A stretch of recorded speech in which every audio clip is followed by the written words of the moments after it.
problems, all stemming from the housing crisis, brought the Dow down 504 points, the sixth biggest point drop in history. Some call it payback for years of risky lending practices and weak regulation. But if you're wondering how the housing crisis is hurting Wall Street's so-called fat cats, this is it.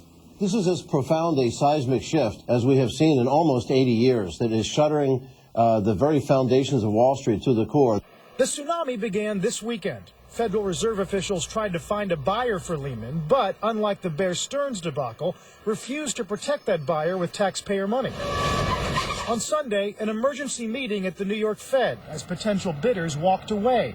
Merrill CEO John Thain, sensing his firm was now vulnerable, quickly sold to the healthier Bank of America. This is probably the most difficult environment in the financial markets that I've experienced in my 30 years in the business. I know Americans are concerned. Today, the President and Treasury Secretary Hank Paulson moved to assure Americans about the health of all banks. Our banking system is a safe and a sound one. And since the days when we've had federal deposit insurance in place, we haven't had a depositor who's got less than $100,000 in an account lose a penny. There are some silver linings. The price of crude oil dropped below $96 a barrel today, although gas prices remain high. And economists say the Fed may lower interest rates at its meeting tomorrow. But two big negatives loom on the horizon. Layoffs for workers like this Lehman employee. Never thought it would come to this. It's just a tragedy. And a new era of tight credit, where banks are nervous about giving loans for appliances, cars, homes, making Wall Street's troubles a Main Street issue and potentially putting economic recovery even farther out of reach. Carl Quintanilla, CNBC, New York. We're back here tonight in the heart of the CNBC newsroom with some of the very best in the business of covering business. And we start things off with Steve Leisman. And Steve, everyone watching tonight asking the same question. It's human nature. How does this affect me? How does this affect people? I think the way to think about it is the financial sector in this country has gone from being this big to being about this big. And that means that there's that much credit less available in the economy right now. It means that it's going to be tougher to get a loan, and if you can get a loan, it's going to be more expensive. That's one thing. On the other hand, you want to look at the economy. Tens of thousands of jobs are being lost on Wall Street. That's going to radiate out from the New York region and really affect the nation as a whole.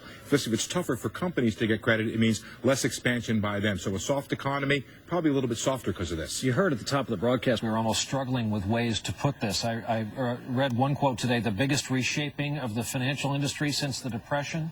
Do you buy that? Is that accurate? I think it's hard to understate or overstate really what we're talking about here. 3 of the 5 biggest investment banks are gone. The country's biggest mortgage lender is gone. The 2 big government-sponsored entities, Fannie Mae and Freddie Mac, brought under government control.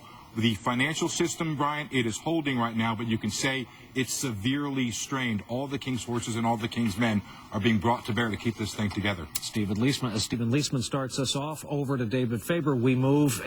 I get this is your living. You cover this for a living. And now we're talking about the largest insurance company, AIG. Is that the big focus tomorrow? Can they make it? Yeah, it is. It is an enormous focus. Not a household name, perhaps, to some people, Brian, but an enormous, colossal company operating around the globe, offering insurance products to individuals, life insurance, but also to corporations and to boards of directors for liability insurance. Also, though, offers insurance products in the financial system. We call them derivatives. A huge player in the global derivatives market is AIG.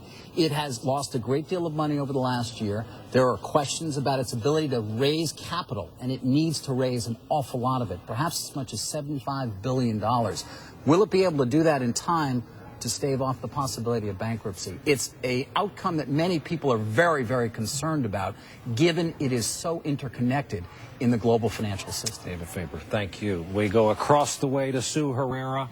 Merrill Lynch decided long ago, born in 1914, to make their money on kind of a small town level. Just about every town I've been to in this country has a storefront Merrill Lynch office. One of the great names in the business. It's kind of America's broker. Now what? Well, I guess this is one of the bright spots in this story. Merrill Lynch decided to do a deal with Bank of America so it would not go the way of Lehman Brothers, so it would not go the way of Bear Stearns. Under this deal, you're going to have basically a financial supermarket and a financial superpower. B of A will take over Merrill Lynch, but you'll still see the Merrill Lynch bull, you'll still see the Merrill Lynch sign, and you'll still see B of A. But the combination will manage $2.5 trillion of assets and could arguably have the best financial advisors around, and some 20,000 of them. And it also may cut costs for consumers, because these two companies will be so large and have such scale that they may be able to absorb some of the costs for consumers. All right, so Merrill Lynch lives on, in a way of speaking. Yes. Erin Burnett, people watching tonight, kind of related to our first question, is my money safe? A lot of worries now about how deep this goes, how big this is. And it's interesting from what Sue was saying, that Merrill was able to find a home is significant for so many people in this country, Brian. You and I have talked about this before. More than half of Americans own stocks in some way, shape, or form. A 401k, maybe an IRA or a pension account. So that question of whether your money is safe is highly relevant. The bottom line answer is yes, but. Yes, your money is safe. If you have it in a brokerage account and your broker fails, they are required to give you that money back. If you have shares of Google, they'll give you those back. Here's where it's not safe, though. It's not safe if Google shares plunge in value. Nobody is going to protect you against a drop in the stock market. So that's where you can't ensure safety. But there are protections in place for people with brokerage accounts, people with bank accounts. The federal government is there. There are stopgaps, and that's an important thing for people to realize. Don't jump out of fear. All right, Erin, thanks. Our thanks to all our colleagues here in the CNBC newsroom who, again, cover this for a living. Will be coming back. These events. Our economy, I think, still, the fundamentals of our economy are strong, but these are very, very difficult times.